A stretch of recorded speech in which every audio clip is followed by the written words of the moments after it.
Let us talk about the national animal of India, that is the Bengal tiger. Now, all of you must have heard that sometimes we often hear about a white tiger, sometimes we often hear about a stripeless tiger, sometimes we often hear about the golden tabby. Now, what all these animals are? So, sometimes the black tiger, right? The black tiger is above here. So, what are these animals? Are they different species? Are they subspecies of tigers? Or how are they related to the Bengal tiger? So let's talk about all these types of tigers, what all various subspecies of tigers are there, and let's see a quick comparison of all the kinds of tiger species on earth. So when you look at this photograph here, you can see that this is a photograph of 6 different varieties of tiger.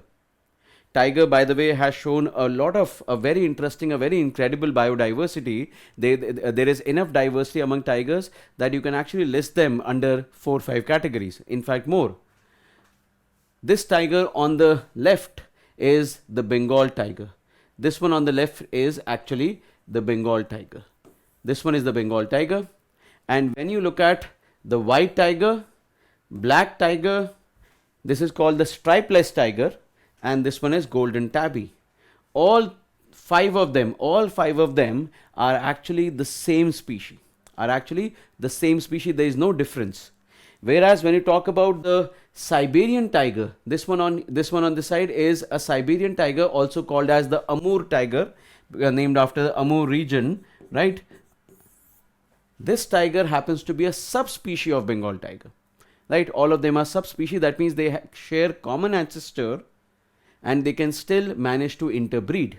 Subspecies, right? So let's see. So when you talk about tigers in general, there are a total of 6 subspecies.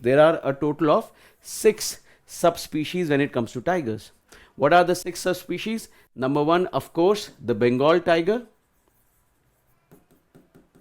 Bengal tiger is the first subspecies.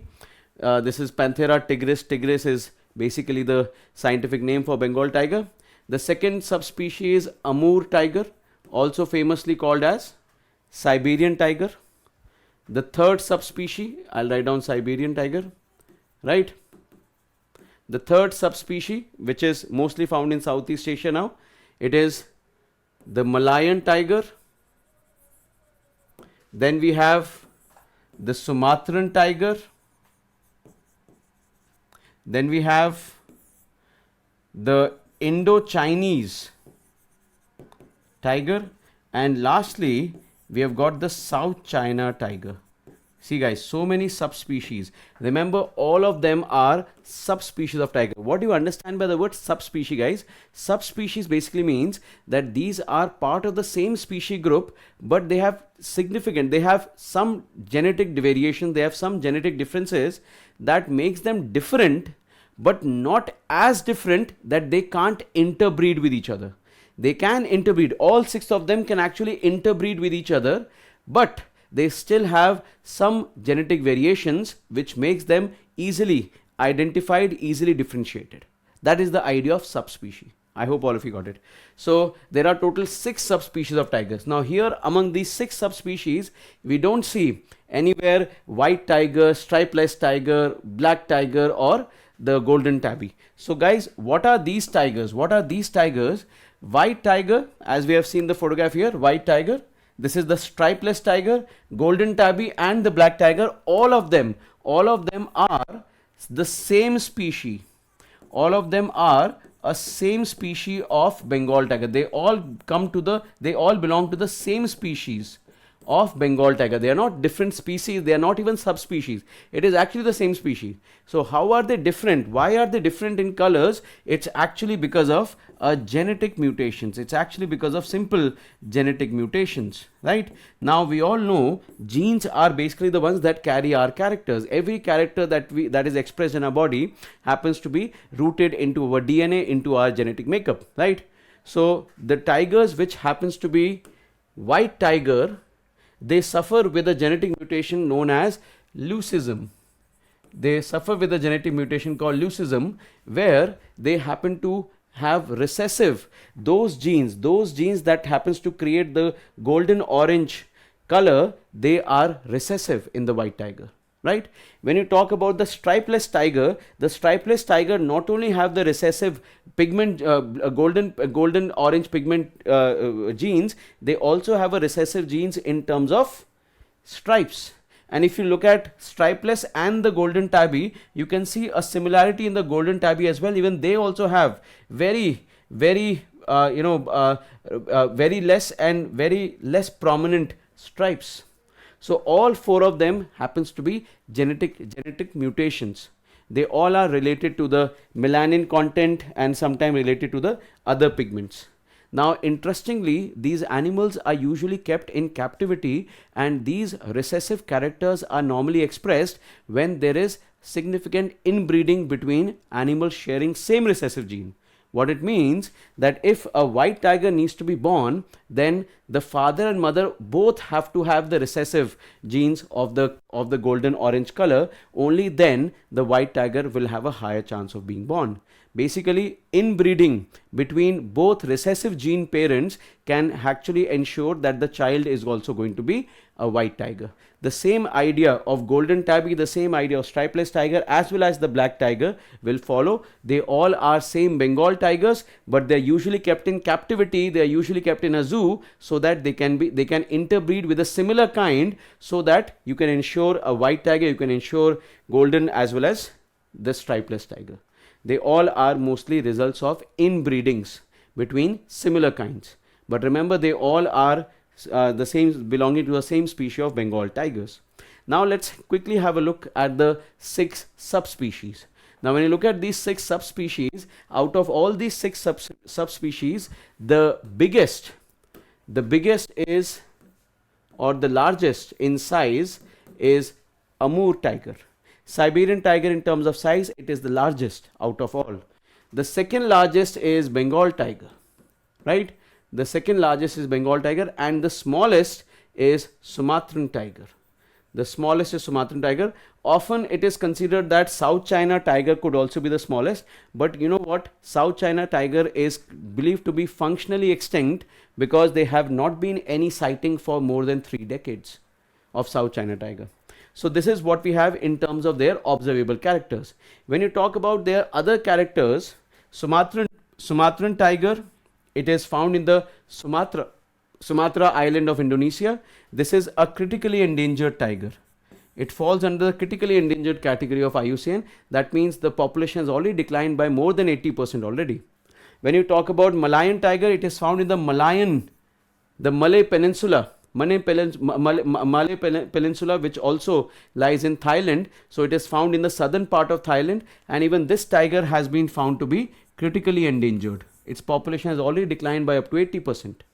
When you talk about the Indo-Chinese, this is the tiger which is found in Vietnam, Laos, Thailand, Cambodia, and also some parts of Vietnam. This is the famous tiger which is found in the tiger temples of Thailand, if you guys have noticed, right? So they are the Indo-Chinese tigers. Even their populations are also on decline, but they are kept under the endangered category as of now. Their population is already fragmented, heavily fragmented. And lastly, when it comes to South China, they are, although not recorded under IUCN right as of now, but their population could be functionally extinct because there is no sighting of a South China tiger in the past 3 decades. In the past 30 years, not even a single sighting has happened. The only few specimens that are there, they are there in the zoo or in some captivity. When you talk about some other features, by the way, guys, we are launching a course on environment and ecology on 5th of June 2025. We are starting our course on environment and ecology. It is going to be a full-fledged foundation course of 60 hours long session, 60 hours long coaching. Along with that, all the things that are needed, covering PYQs, any special group mentorship. If you're looking for any kind of study material, we already know PMF IAS offers the best study material. We are offering all these things, including special doubt sessions. And the best part is, this is going to be specific to a module of environment and ecology. And I honestly think that the module based courses are far better in terms of how they can improve, especially for the students who are already working or who are already in college. We are going to take our classes somewhere early in the morning, so that it doesn't affect with your office timings and neither affects with your class timings. And on top of that, I think these courses are better in terms of, because they are self-paced, they offer more affordability to the child, and they also gives the liberty to choose the best faculties in the city, the best faculties in the country to learn from. And you also have the liberty of pacing the entire course in your own speed. And on top of that, it gives you one more advantage, that you have one teacher to develop bridges between multiple subjects. So here the teachers happens to have higher accountability rather than the institution. So here, this is one course that we are launching on the 5th June. So if you guys are interested, please make sure that you join it. The link to the course will be there in the description and also in the pinned comment. I hope all of you would be happy to take some assistance, and if anything you require, you can feel free to connect with PMF.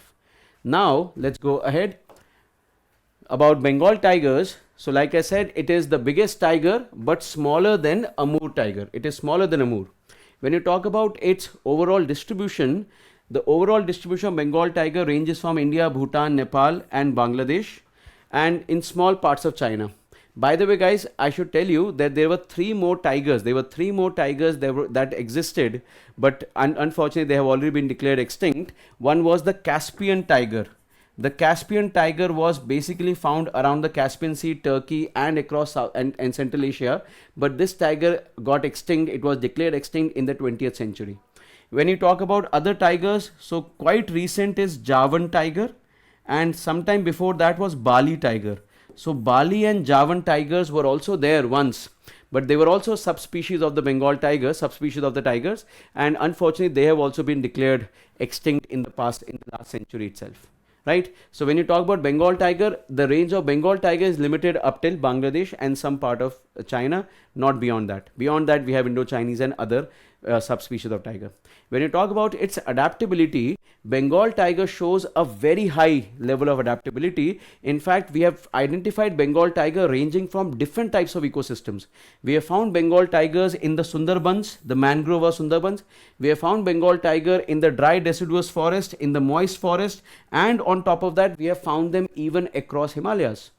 All of them are Bengal tigers. So this range of high adaptability shows that Bengal tiger is still evolving, and it is still showing chances, possibilities of survival in different ecosystems. Now, when you talk about its feeding behavior, or when you talk about its activity behavior, it is mostly crepuscular or nocturnal. What is the meaning of crepuscular? Crepuscular means that they are active during morning and evening, dawn and dusk. So crepuscular means when they are active during morning and evening, we call them dawn and dusk. That's crepuscular animals. A lot of birds happens to be crepuscular. You must be hearing a lot of chirping of the birds in the morning and evening. That means they are crepuscular. And they can also be nocturnal. In fact, mostly they are nocturnal and crepuscular. They are active. They hunt during this time. Nocturnal means that they are active during the night. So they mostly hunt during this time. But as we have seen that the animal shows a lot of adaptability, it has been found that they could also be diurnal. They can also be active during the daytime, especially if the weather is cooler enough or if their predators are available only during the daytime. By the way, what does the Bengal tiger eat? A Bengal tiger normally feeds, they feed on, their food normally involves hoofed mammal. Hoofed animals or hoofed mammals. Now what is a hoofed animal? We also call them ungulates.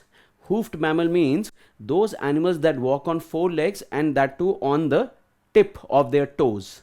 So when you look at any animals like deer, cheetal deer, animals like other bovines, they all have hoofs. They all have hoofs developed. They are 4-legged animals and they have hoofs developed on which they walk, and mostly the Bengal tiger feeds on them.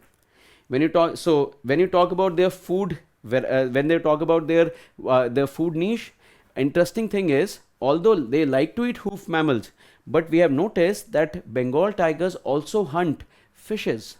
Especially the Bengal tigers around mangroves have found to be hunting fishes, especially, and they have been able to adapt according to the change in the tidal patterns. So during the low tide, we have found Bengal tigers moving over the low tide regions of the mangrove. and hunting fishes. So this shows that the animal shows a widest variety of hunting patterns also, and a widest adaptability to different types of food. And lastly guys, it breeds normally around the year, but winters are the season where breeding of Bengal tigers are seen as the highest. And then they are mostly solitary animals. They live in isolation. They are single animals. They are rarely found in groups. And when you talk about their status under the International Union for Conservation of Nature, they have been listed under endangered animals. Remember, Sumatran, Malayan, these are all critically endangered animals. And when you talk about its status in the Wildlife Protection Act, it has been kept under the Schedule 1. That means maximum protection. In fact, absolute protection has been offered to the Bengal tigers, and maximum punishment will be given if any threat, if they have been found under any kind of threat due to someone, right? So this much of information for Bengal tiger should be enough. For civil services, this much I think should be good enough. I'll be uploading some more videos for other species. Stay tuned guys. All the best.